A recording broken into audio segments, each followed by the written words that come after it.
You ask Tiger to solve. This deals with linear equations with one unknown. The final result is x equals 10.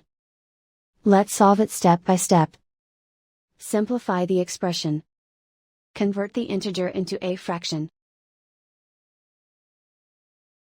Combine the fractions. Combine the numerators.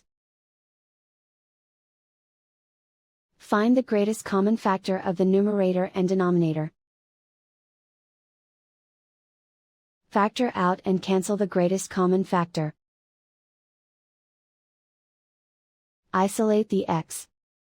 Multiply both sides by 3. Group like terms. Multiply the coefficients. Simplify the fraction. Multiply the fractions. Simplify the arithmetic. And so the final result is x equals 10.